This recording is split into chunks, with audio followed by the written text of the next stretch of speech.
One thing that they never really talk about is how the education system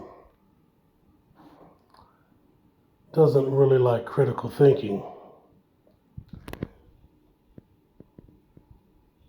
They really like to teach linear things, predictable things to keep you within the framework. And keeping you within the framework allows them to control the narrative. It's all about control. That's what their book, The Talmud's about. And when I say them, I don't just mean the tribalists, I mean always. Controlling both sides of the argument, keeping everybody in line, keeping them predictable, and all that. They streamlined math to make it functionally useless to the pedestrian American.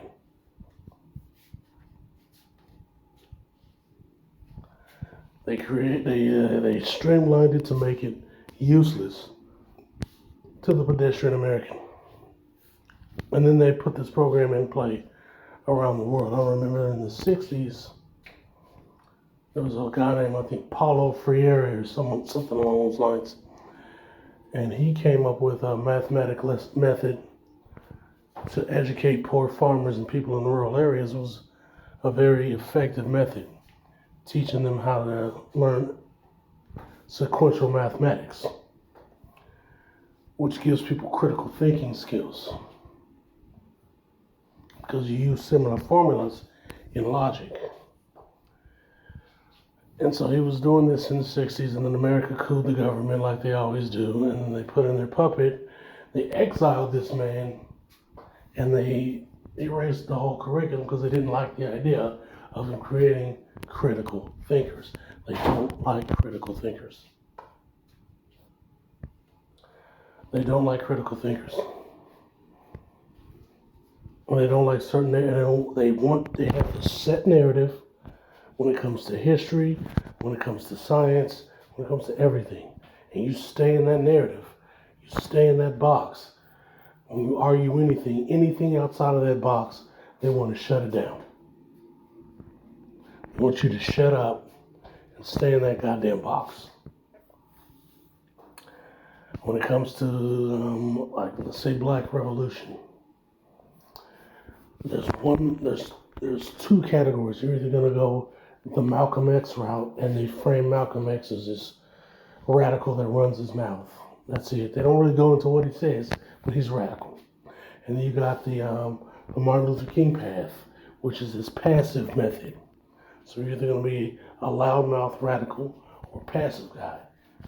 Like, they never really talk about Fred Hampton. They made the movie reluctantly and put it on made for TV. But the average person is going to forget about that in 5 years. Like, they've already forgotten about 9/11. They forgot about a bunch of other shit. Narrative control is the key is the glue to the white supremacist oligarch system.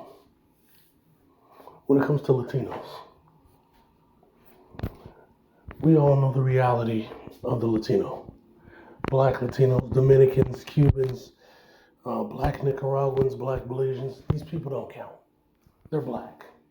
They consider themselves Latino. They speak Spanish. They have Spanish names, but they're not Hispanic. They're not Spanish. They're not Latino. They're black. Zambo, same thing. When they're talking about Latinos, who are you talking about? You're talking about mestizos, and you're talking about white Hispanics, pure Iberians. That's what they're talking about. They're not talking about anybody else. So it goes without saying what's going on here. When those people call people names, and when they go to their own countries, who are they treating like crap? The blacks. Let's keep it real. Let's keep it a buck. I always talk about the Argentina method. What is the Argentina method? They went to war with Uruguay. They put them on the front lines. They had a black society, post-slavery, parallel to the black American one, post-slavery. How they lived their lives was almost identical. Very similar. Where they went from illiterate to literate and built up a strong middle class and started building their population. The racists didn't like that, so they got them the fuck up out of there. Ran a lot of them to Brazil, bred out a lot of them, the remainders, and the rest died on the lines against Uruguay. They got them the fuck out of there.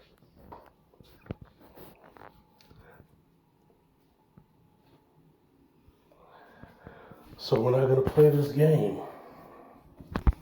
where I talk about the blacks versus the browns and act like we're not talking about blacks versus mestizos, because that's what it is. And everybody knows it. So let's clarify that. But anyway, yeah. I always have to bring up this narrative control when I make these kinds of videos. Because anything that steps outside of the box,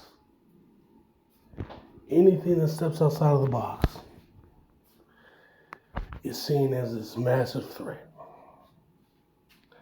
And it's not just me, it's other people. They say things that pisses off the algorithm, say things that piss off the narrative, and everybody goes crazy. Like, for instance, Syria. They act like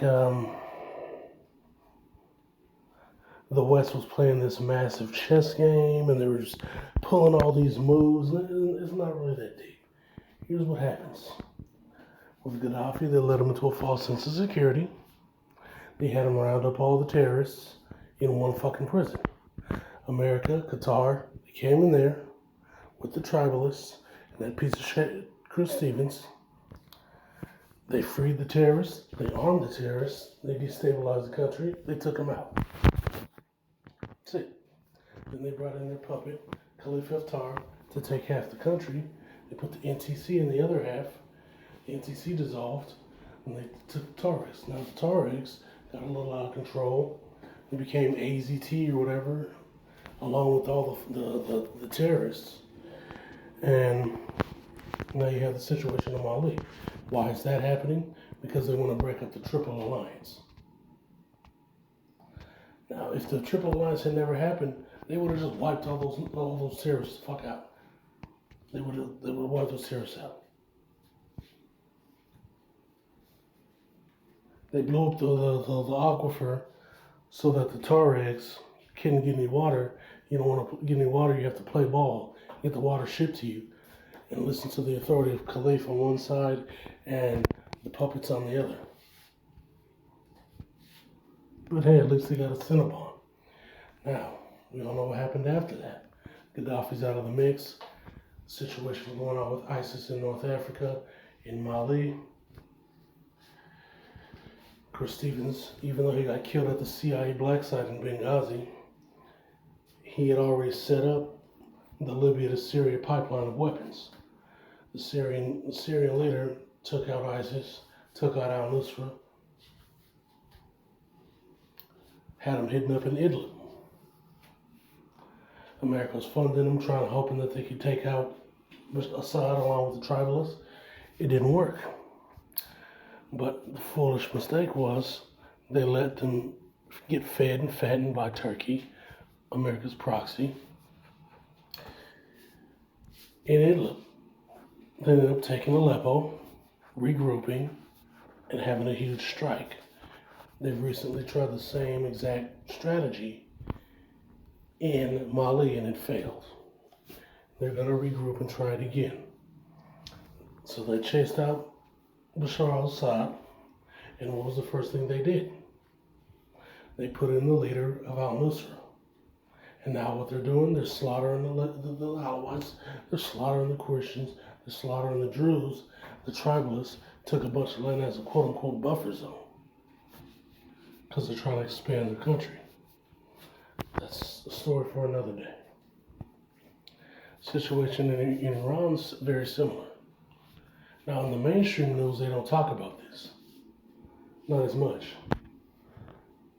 But on the independent circuit, they're really hyping up Iran's cheap missiles. They're hyping up their cheap drones and how effective they are and blah, blah, blah. False sense of security. Like I said, you really think America's out of missiles? Get real. Get real. Get real. No. Nobody with a brain believes America's run out of missiles. I don't believe that at all. And Iran knows this, or I hope they know it.